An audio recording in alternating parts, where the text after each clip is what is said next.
Good evening. My name is Corey McElvain. Today I'll be giving you an informative briefing on LOAC, or rather, Law of Armed Conflict briefing. The Law of Armed Conflict was born on the battlefield and its aim is to provide protection for victims of conflict and to lay down rules for the conduct of military operations, which we as military members are all obliged to go. First and foremost, let me bring it to your attention that all commanders are ultimately responsible for everyone in their LOAC training. Number one, they're ensured that all personnel are trained. They must give all lawful orders only. They need to take responsibility for any and all difficult decisions. You need to ensure that all orders are carried out by subordinates and report any violations by members of enemy and allied forces, including our own, to all higher authority. This law was developed to limit the use of violence by, number one, protecting. In a time of conflict, persons who do not take part or had ceased to take part in hostilities.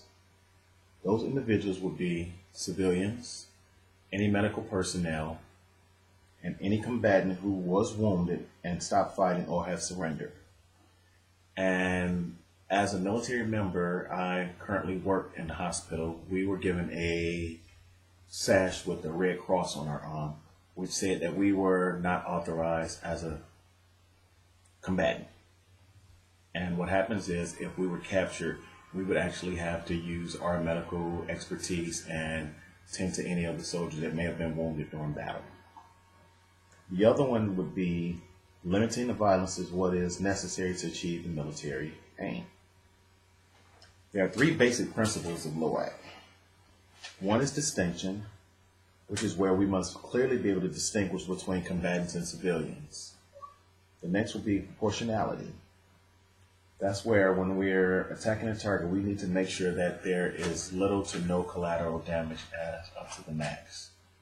There are going to be times when there are collateral damage, and what that only means is that when you have individuals fighting, there are times that they might run in a building that might not be a military building, but they can go in there and change the status of that building. With them going in there hiding, then we have the right to attack that target. We're never allowed to attack mosques. And like I said again, anything with the Red Cross symbol on there, we're not allowed to attack anything like that. And the last one would be military necessity. That's only a legitimate object which states or should endeavor to accomplish duty wars to weaken forces of the enemy. And that is for this purpose, it is sufficient to disable the greatest possible number of men and women. Military necessity, that was just the book definition what I had. Basically what that's saying is that when you're in battle, you don't use a cannon to shoot one individual. So you want to look at what you're facing, the status is, and you want to kind of tailor what you need to do for that purpose based on that. So if there are only two guys, like I said, I don't need a cannon to blow two guys away. I mean, you armed with an M4 or your sidearm. So what we try to do is use the least amount of power to get the mission accomplishment. Those three things that I just told you about, proportionality, military necessity, and distinction, are very important. Anytime you go out on a deployment, you're going to be briefed on those things at all times. Your legal office normally will come in there and they'll give what's called a post-deployment briefing. I myself was a paralegal for pretty much all my career until I got off the active duty, and that was one of the things that I would have to brief on and answer any questions.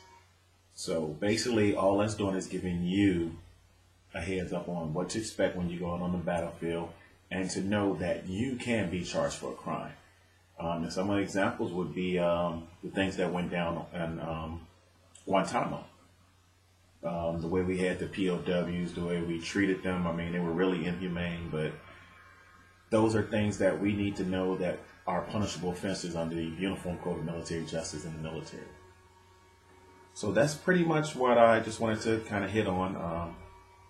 Let you all know what LOAC is, Law of Armed